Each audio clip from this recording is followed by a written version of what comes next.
enfants. Je leur ai mis dedans plein de légumes avec du poulet, des épices. Du coup, ça sent trop bon. Et vu qu'il n'y a que comme ça que Kenan, il me mange des légumes et qu'il se régale. Et bien voilà, là je suis en train de servir les assiettes. Ça refroidisse un peu. Et pour nous, ce sera burrata. Et je vais vous montrer aussi. Voilà. D'ailleurs, l'une des meilleures burrata, je trouve, hein, c'est celle de chez Grand Frais et celle-là. Burrata des pouilles. En fait, celle des pouilles, elle est vraiment très crémeuse. Parce que parfois, il y en a, on les ouvre, c'est soit pas crémeux, soit liquide. Et j'aime pas. Celle-ci, assurez-vous qu'elle soit... Enfin, sachez qu'en l'achetant, il faut être sûr qu'elle est bien crémeuse. Voilà. Là, les burrata. Donc, cœur de bœuf, huile d'olive, vinaigre balsamique. J'ai ajouté un petit peu de charcuterie. Ici, c'est du Saint-Marcelin. Donc, ça va bien passer avec. Parmesan et sauce vinaigrette. Comme ça, on perd rien. Alors, on va se faire une dégustation. Ils sont galères à trouver à Marseille. Je pense partout d'ailleurs en France. Et ça, si vous avez un Grand Frais à côté de chez vous, je pense qu'il va falloir foncer. Je ne vais pas faire la mytho, j'ai déjà goûté avant. Mais réellement, le fameux Cotton Candy. Donc, c'est du raisin qui a le goût de la barbe à papa. Je me suis dit, ok, est-ce que ça a vraiment le goût? Je vous assure. C'est hallucinant. J'ai mangé plusieurs grains pour me dire peut-être que c'est la première fois que je goûte parce que c'est sucré, mais qu'en fait ça n'a pas vraiment le goût. Le premier croc, enfin le jus qui sort, tu te dis c'est pas croyable, comment est-ce possible qu'un fruit puisse avoir le goût de la barbe à papa.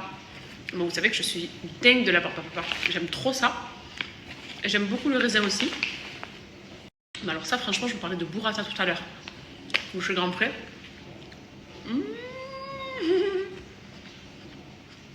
C'est trop bon et j'en vais pas dire casse. Là pour le coup je sais pas du tout match, je vous jure c'est... Il est excellent. Et il est bien ferme, déjà moi j'aime le raisin. Ferme et sucré. Mais ce goût, sans faute. C'est les fameuses framboises là. Qui sont donc des framboises enrobées de chocolat blanc et de chocolat au lait. Et ça donne ça. Donc je vous disais, ça là, vous voyez, et c'est excellent. Voilà, j'ai vu beaucoup de vidéos de gens qui surkiffaient et d'autres qui disaient oh, franchement c'est surcoté, c'est pas très bon. Moi je trouve que c'est vraiment très bon. Et je suis pas sûre de les avoir à Dubaï, donc je suis contente de les avoir goûtés maintenant. En fait c'est voilà framboise, donc petit goût acidulé fruité. Et la coque de chocolat, je l'ai validé. Il existe le raisin à la barbe à papa. Parce que Dubaï, il y a tellement tout. À la base, limite, je me dis que ce genre d'invention, c'est de Dubaï. Mais pour le coup, je ne l'ai jamais vu il y a quelques mois. À moins que ce soit nouveau, là. Parce que comme chez Grand Prix, je ne l'avais pas vu l'année dernière. À moins que je n'ai pas fait attention.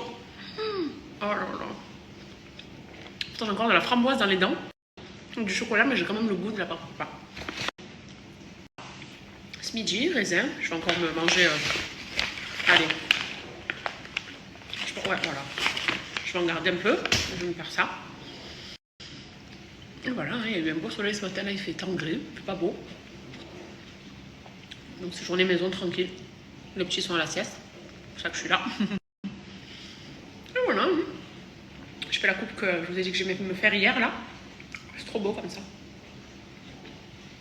Le volume aussi sur la mèche, ça n'a rien à voir. Bon allez, j'ai une surprise pour vous. Mini KN session. Ouais les girls, allez on reprend en douceur. Mais en fait je veux la faire parce que suite à mon question-réponse hier, et il y a eu énormément de retours de votre part sous une de mes réponses pour parler de l'amour, en fait, de l'homme et de la femme. Et c'est vrai que je vous ai dit que quand l'homme aime ne serait-ce qu'1% de plus, on peut être sûr de finir sa vie avec cet homme-là. Parce que une d'entre vous, justement, me demandait quand même, je crois que c'était comment s'assurer de finir sa vie ensemble ou comment faire un truc comme ça. Et en gros, je dis ça parce que je le pense. Et pour que vous compreniez le fond de cette pensée, Doré et moi, ça fait 15 ans qu'on est ensemble. 15 ans qu'on s'est rencontrés, qu'on est tombés amoureux, 10 ans qu'on est mariés, parce qu'il y en a beaucoup qui confondent parfois, j'ai beaucoup lu. Mais attends, mais c'est combien de temps? Je comprends plus. Toutes les années, ils fêtent des trucs et tout. 15 ans de relation, 10 ans de mariage. Et 3 ans et demi, 4 ans qu'on a eu nos enfants. Et en fait, Doré et moi, on s'aime de l'amour très pur. sincère, fusionnel. Et aussi, on a 2 caractères comme ça, béto. C'est pour ça que j'ai insisté hier pour dire aussi que c'était pas tout beau tout rose à chaque fois. Et que même un mariage heureux, c'est beaucoup de disputes aussi. Beaucoup de concessions, en l'occurrence. Parce que sinon, c'est pas non plus tout beau tout rose. Ce serait vous mentir que de dire, moi, ma vie, elle est trop belle, c'est tout beau tout rose. Mon mari, non. Mon mari, il m'aime plus que tout et je l'aime plus que tout. Mais c'est parce qu'il y a du bon et il y a du mauvais aussi. Et ça, il faut en tenir compte. Et pour en revenir à cet amour, je trouve que quand, en tout cas, c'est de ce que je vois autour de moi aussi, de couples qui perdurent dans les années, qui sont bien plus vieux que nous, hein, et même nous, c'est que moi, je suis folle de Nono. C'est-à-dire que Nono, il est là. Nono, il coule dans mes veines, je meurs pour lui. Mais Nono, il est fou de moi aussi. Et il m'a toujours dit, ça a coupé, mais je vous disais que Nono m'a toujours dit qu'il m'aimait plus que moi. Et à chaque fois, moi, mytho, n'importe quoi, c'est moi qui t'aime plus. Non, mais toi, tu sais pas. Non, mais machin, machin. Mais je pars d'un principe qu'on a un amour égal, lui. En vrai, on s'aime l'un et l'autre identique. Mais lui qui me dit toujours, non, non. Même si toi, tu m'aimes à 100%, sache que moi, c'est 101. Et à la fin de ma vie, je t'aimerai toujours plus que toi. Il m'a dit, c'est comme ça. Moi, je suis un homme. C'est comme ça, c'est comme ça. Moi, je lui dis que non, il me dit que oui. Bref, débat, débat sans fin. Mais je trouve qu'en fait, au final, c'est vrai. Et je pense que c'est même pas le fait de dire le mari aime plus sa femme. C'est de le penser, ce qui importe. Parce que si ton mari pense qu'il t'aime un peu plus que ce que toi tu l'aimes, alors que toi tu sais que tu l'aimes par-dessus tout, c'est que c'est bon signe. C'est que vraiment il ne voit que par toi, qu'il ne jure que par toi que tu es la femme de sa vie.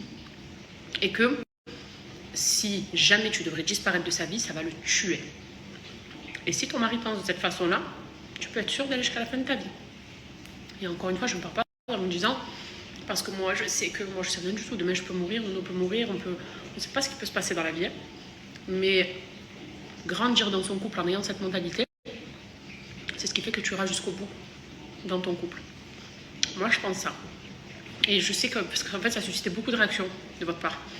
Comme tu peux approfondir, c'est-à-dire, énormément de filles m'ont dit totalement d'accord. Comme je pense comme toi, mon mari c'est pareil, etc. Et je trouve que oui, parce qu'on n'en parle jamais de ça. On n'a jamais dit oui, il faut que le mari aime plus sa femme. Il y en a même qui peuvent me dire, mais et elle, non, qui elle se prend de sortir des aberrations pareilles. Mais c'est réel.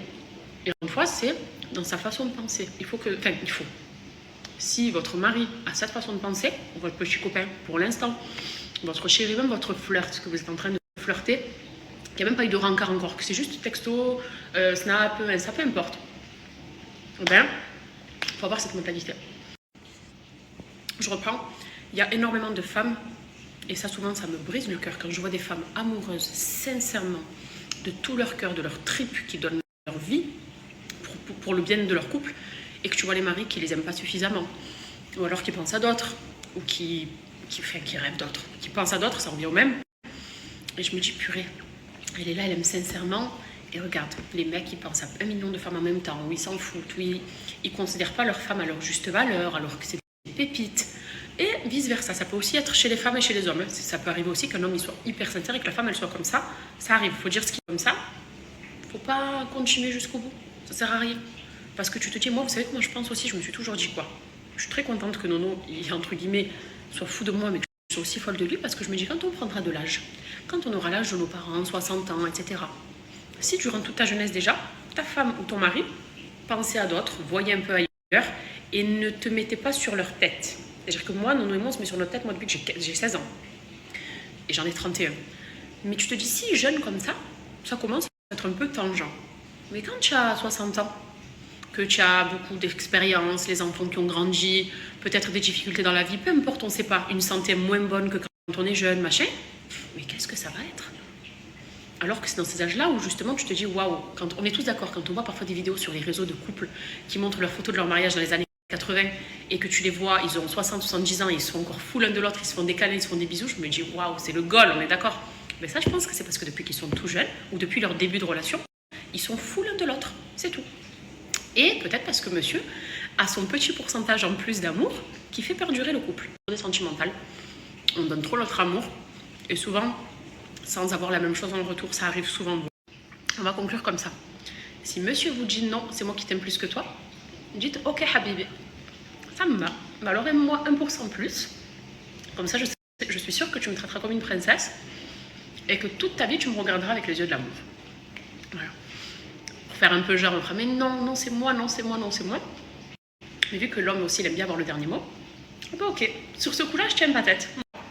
Aime-moi 1% de plus parce que c'est important. Mais sachez que, messieurs, aimez vos chéris sincèrement. Si vous pensez à d'autres filles, on ne vous jette pas la pierre. Juste quittez. Soyez sincères, dites écoute, en ce moment je peux pas, ou je pense à autre chose.